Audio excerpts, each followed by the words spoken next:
Hello and welcome back to your therapy guide. I'm Dr. Yadegarfard. Today I want to talk about something that comes up again and again in therapy, especially with thoughtful, reflective people who genuinely want to change. Many people reach a point where they say, I understand myself. I know where this comes from. I'm very self-aware. And yet, despite all of that understanding, they still feel stuck. They still react in ways they don't want to. They still repeat patterns they recognize. They still struggle to make changes that make sense on paper. So today we are exploring an important question. If awareness is so valuable, why isn't it always enough to create change? And more importantly, how can awareness actually lead to change?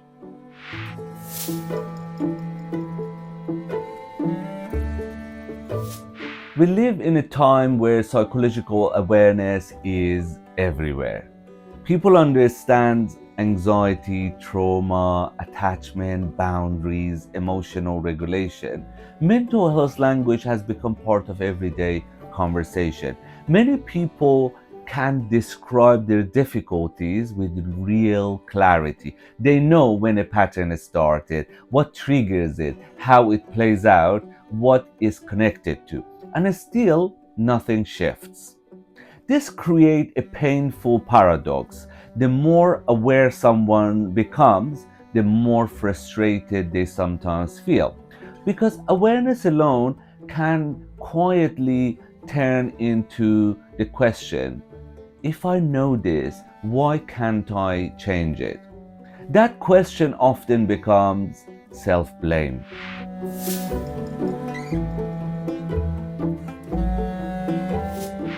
Let's be precise here. Awareness is not useless and is not optional. Awareness is essential because it brings clarity where there was confusion, helps you recognize patterns rather than feel possessed by them, creates language for experience, reduces shame, opens the door to choice. In therapy, awareness often looks like understanding how a difficulty began, what maintains it, what role thoughts, emotion, body, and behavior play. This kind of insight is meaningful. But awareness mainly operates at the level of recognition. Change requires something else.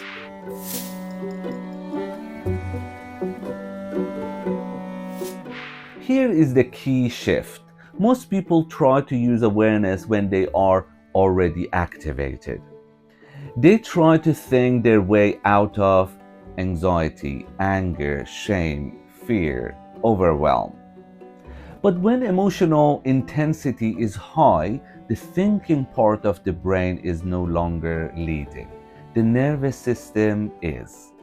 In those moments, awareness becomes inaccessible. Insight goes offline. All patterns take over automatically. That doesn't mean awareness failed, it means awareness was never designed to override threat on its own.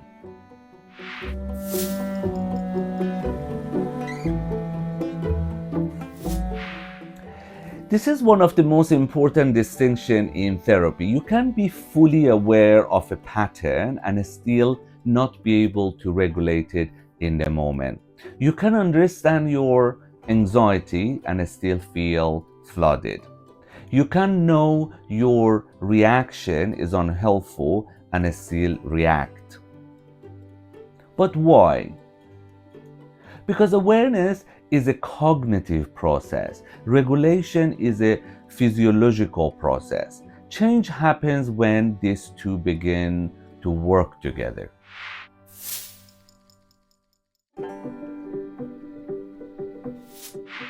This is the part that's often missing. Awareness leads to change indirectly, not directly. It becomes useful when it is used to create a pause. Awareness slows things down. It helps you notice that something is happening before trying to stop it. That pause is a small, but it matters. Shifts from reaction to observation. Instead of being inside the pattern, awareness allows you to step slightly outside it, not to judge it, not to fix it, but to observe it. This reduces emotional fusion. Awareness makes regulation possible. Once a pattern is noticed early enough, the nervous system has a chance to settle. Not completely, not instantly, but enough to allow choice. Awareness supports repeated small behavioral shift. Change doesn't come from one insight. It comes from repeated noticing, repeated pausing, repeated small experiments. Awareness supports those repetitions, not perfectly, gradually.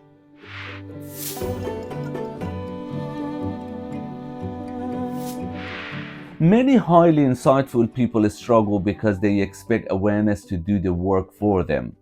They expect understanding to erase discomfort, insight to remove fear, clarity to produce confidence. But awareness doesn't eliminate discomfort. It helps you stay present with it long enough for something different to happen. That's a very different role.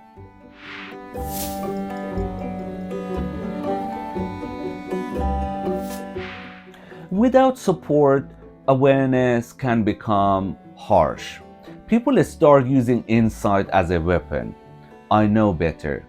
I shouldn't feel like this. I've done enough therapy to be past this. At that point, awareness no longer supports change. It increases pressure and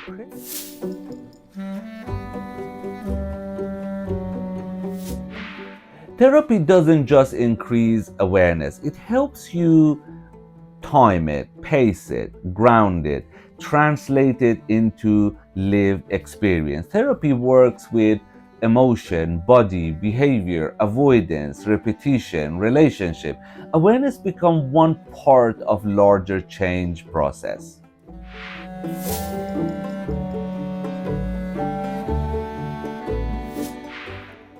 If awareness hasn't led to change for you, that doesn't mean you're doing something wrong. It means awareness is doing what it can do, but it needs support from regulation, practice, and safety.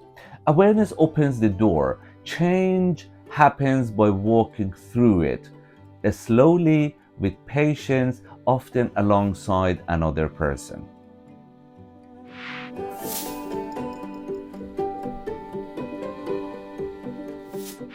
If you remember one thing from today, let it be this.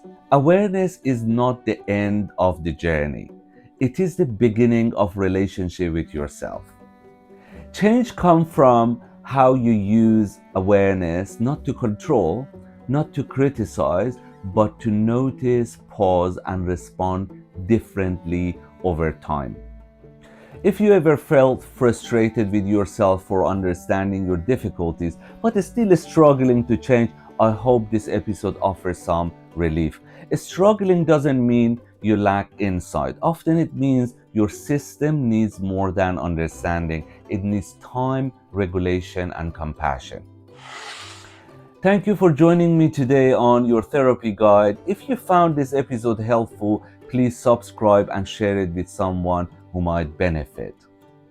Until next time, stay curious, stay compassionate, and take care of yourself.